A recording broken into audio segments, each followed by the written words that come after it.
Hi everyone, it's Erkan here. It's great to be on this call. I'm actually speaking to one of my best and oldest friends. Well, I don't mean old, but we've known each other since January '97. Sai has been a part of my life in one way or another ever since, and I'm so delighted to introduce him to everybody on the platform. Sai, welcome to BeCollaboration Global. Where have you been? Duh. Well, I am in mid-high summer in Cape Town. You can see from what I'm wearing, I'm in a different climate to you guys with very, very bright sun in the background. And I am based in Cape Town. I've been in Cape Town since February 2001. And my area of absolute passion and interest is courage, and particularly courage around communication, whether that be public speaking, having difficult conversations, doing successful elevator pitches, telling stories. And for me, courage is what I call doing worthwhile shit outside of your comfort zone.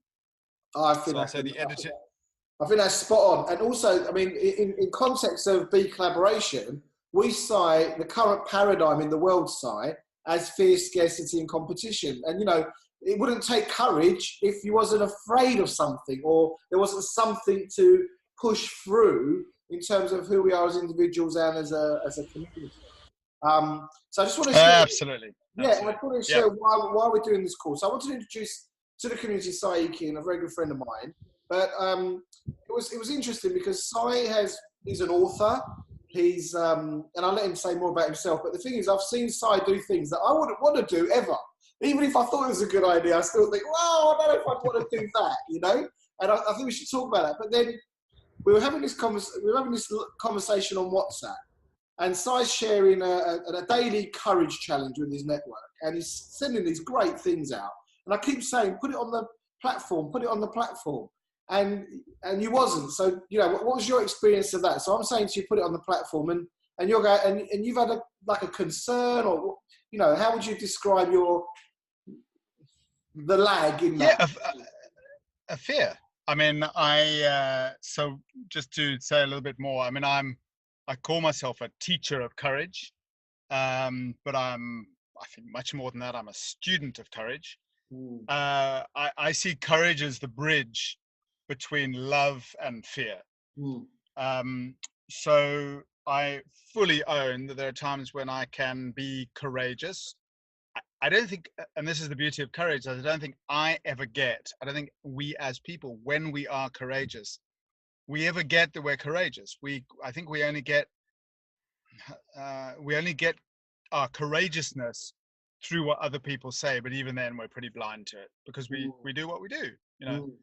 And so for me, you know, and I do acknowledge that some of the things I've done I've really had to dig deep into my wells of courage and fear, really in an effort to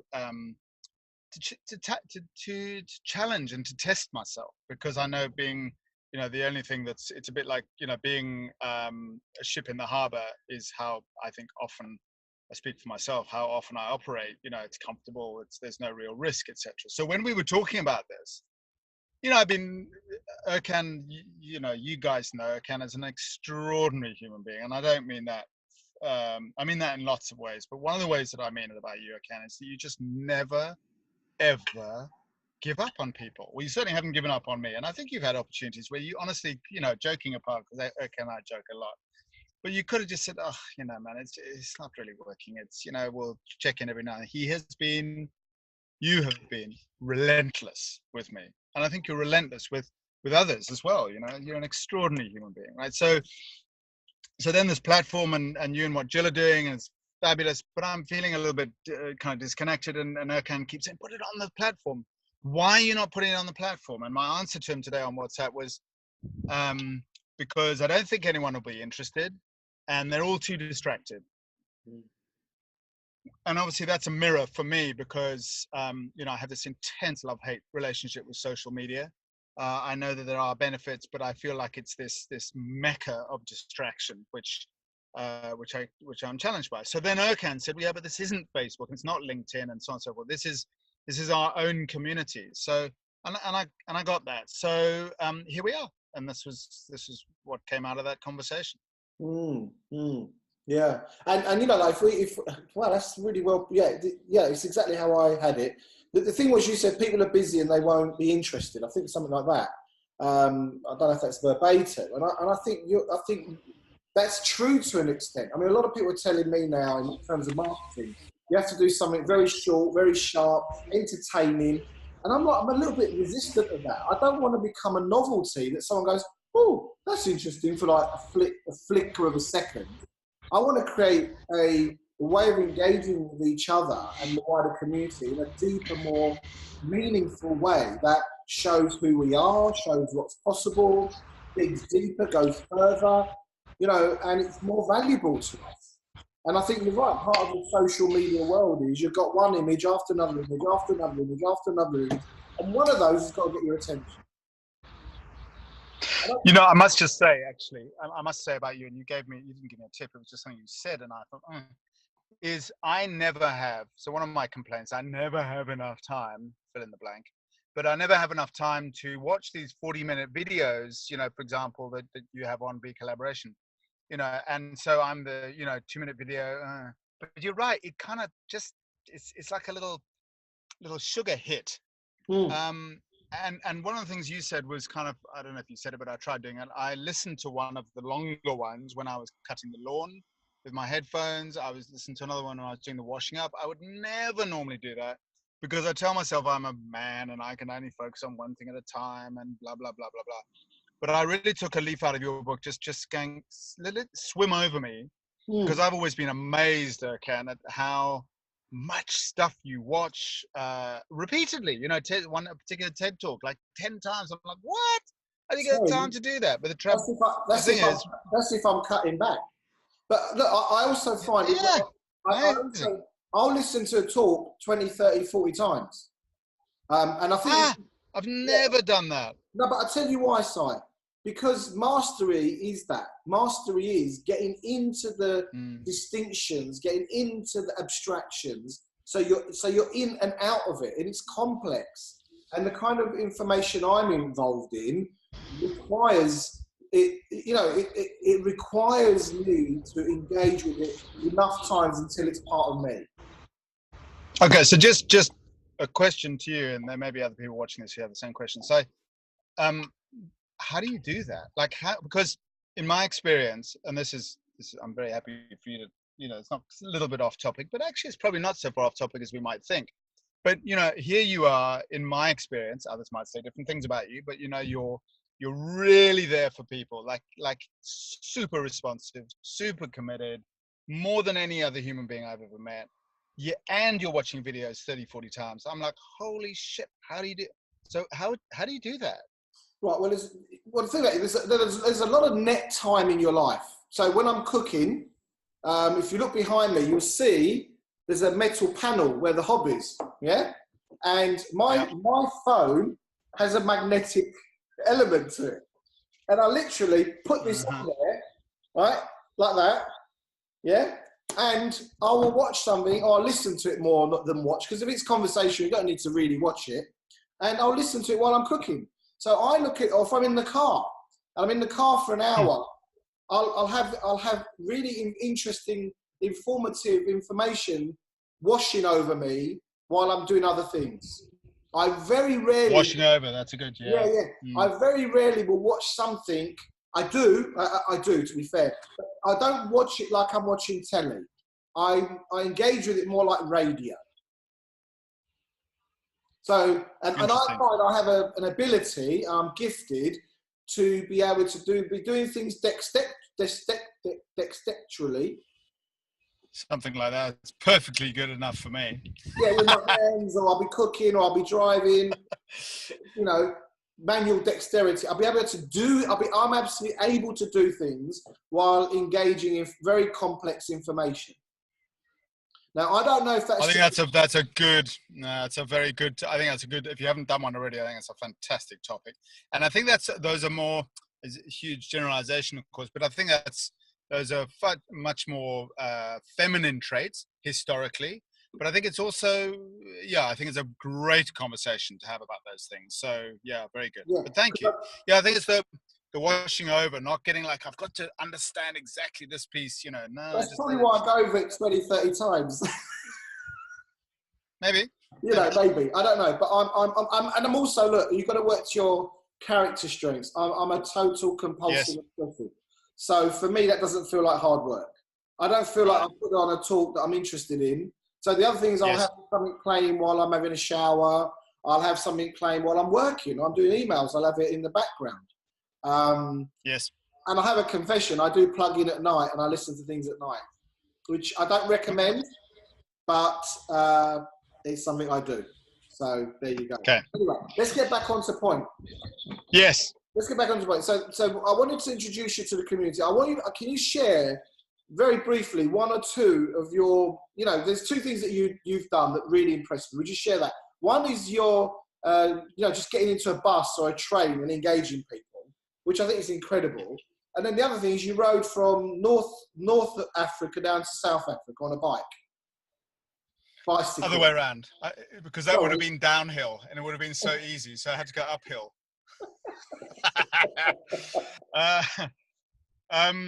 So the bicycle ride I did actually many years ago, even before I met Erkan. But these experiences that we have stay with us. They really, really stay with us. So in fact, even a step before that was I went to India when I left school, 1985. And I went on my own for 6 months. It was one of the smartest things I've ever done because it really taught me. I could have gone with a friend, but I bailed on him in the last moment. I'm so glad I did because we would have just stuck in our comfort zones, just chatting with each other. What do you think? No, what do you think? No, I'll do it if you want. Whereas when I was on my own, I just had to strike up conversations, had to do that stuff. And then in 93, 94, I bicycled with my then partner we flew from England to South Africa and then cycled 13,000 kilometers back up through East Africa, Central Africa, West Africa, and North Africa. So through 22 countries.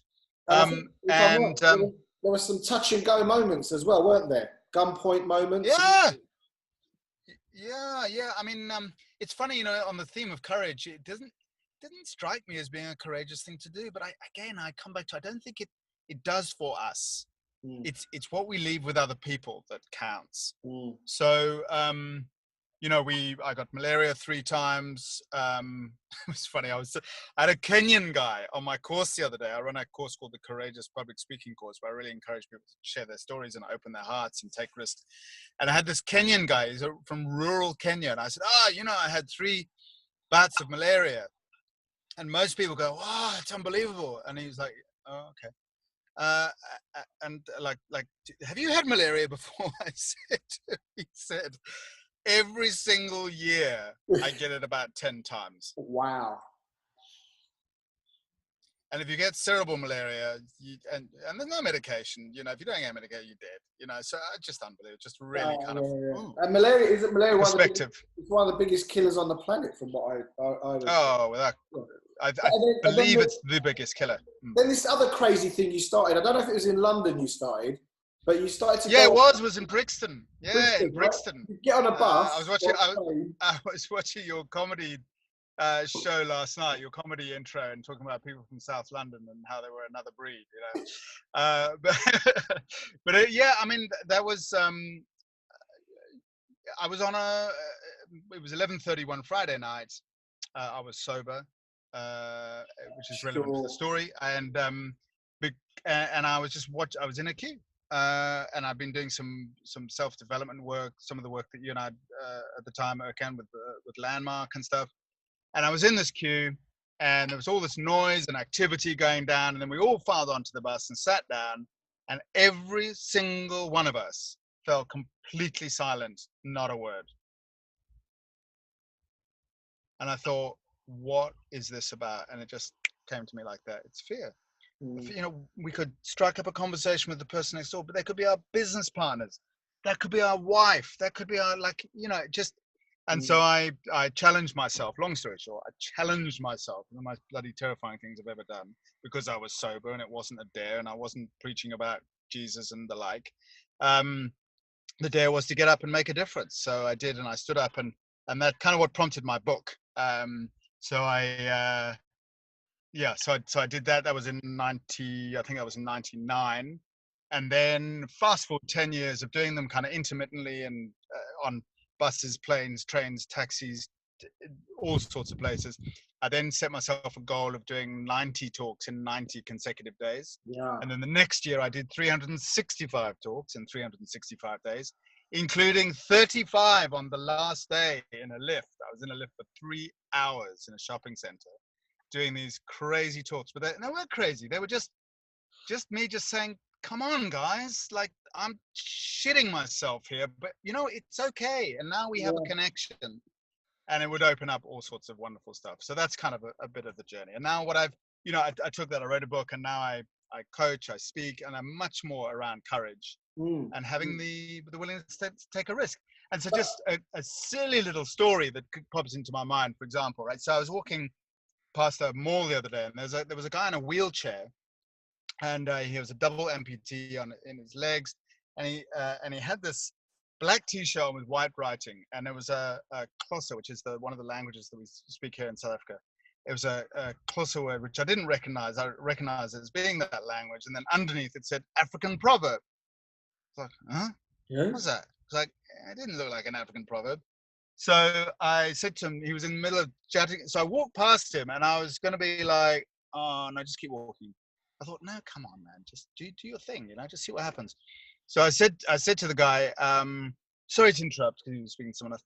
What does that mean? Because I know a little bit of Xhosa, but that doesn't look right to me. And he looked at me and said, mind your own business. and he looked completely straight at me. We kind of both did that at each other, and then he burst out laughing, and I burst out laughing, and my day was completely different. Yeah. Just the kind of willingness just to take a little bit of a risk. That's one such story just pops into my mind. Yeah, that was just this week. Amazing. And I think also that, you know, I'm describing this to people, and they're going, yeah, we're pre-digital. You know, our vintage means we were around before digital was around, and we have a way, we like and value the personal interaction. We want to be with people. We want to, you know, touch hands and shake hands and pat people on the back and sit with them and eat with them and drink and engage. And I think that's what I love about BeCollaboration meetings, where we meet, what we're calling offline, but I don't like that term, but we meet, you know, belly to belly, flesh to flesh, and we spend time together. And we want to give as much of that experience on the platform, you know, via the global platform. It means we can do that with people anywhere in the world. And I think there is a bit of a hesitation for us. You know, so here's you getting on buses. I've seen you do it in, you know, town centres. I've seen you, you know, I've just seen you do it many times. And I still go, wow. You know, and yet we still have this concern about doing it online. And I think there's a lot of issues with online. I think Facebook credibility, LinkedIn, Twitter, even YouTube, even where this will be hosted and shared, we have a concern about it. You know, there is a concern. So I think, rightly so, there needs to be a concern about the medium, but who we are as individuals. I want to, in fact, one of the things that I think ignites collaboration is that first glimmers of connection with people. Oh, I like what you said. Yeah. Oh, he's like me. You know, that you know, we've met people all over the world now involved in the platform that already you can get.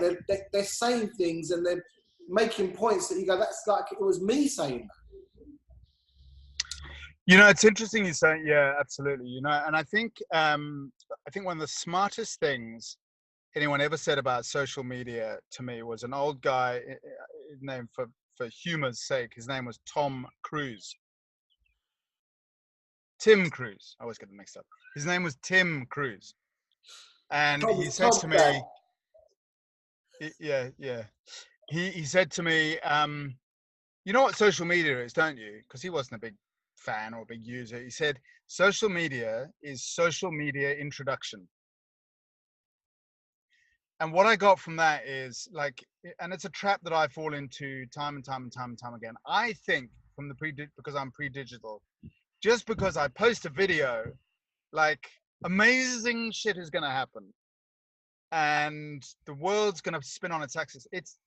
if this little video facilitates one of the members of the community saying, hey, I'd love to have a chat with you, and we connect kind of eyeball to eyeball, or you know, digitally eyeball to eyeball, then I think that's the point of this stuff. So it's almost like, you know, one of the things I talk a lot about in the work that I do is leaving a wake. You know, it's not, we have a conversation, we walk away, we think it might have made a difference, or we feel happier, but we have no idea what's been left behind us. And I think this is the, you know, I'm talking myself into it here, but with social media, it is important to remember the wake that we leave behind. And just in this short conversation, I might say one thing which I couldn't even remember saying, or you might say something. And, you know, when the student is ready, the teacher appears, that one person listening to it will go, got it.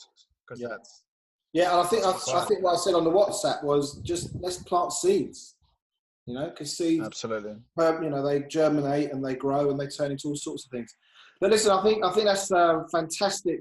Thank you for taking the time to get online. You're welcome. Thank you. So what can the community expect of you going forward, Si?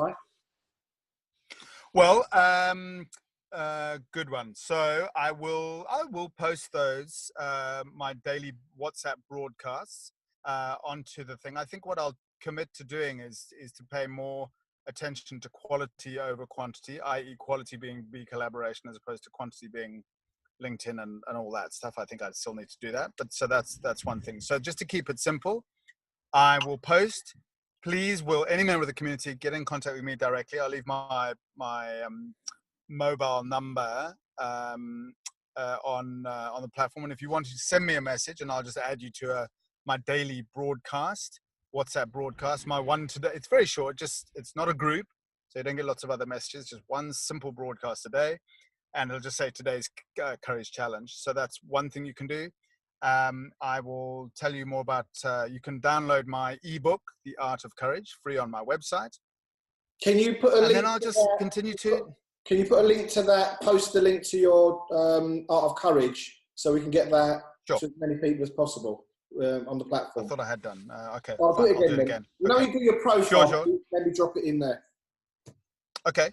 And I mean, for me, first prize would be just to get some interaction from you guys. I'd love to know anyone who saw this, what do they think of it? But I think my kind of parting shot on courage is two things, two quotes. One attributed to Winston Churchill and Maya Angelou, funny enough, very different people, but they both said something along the lines of,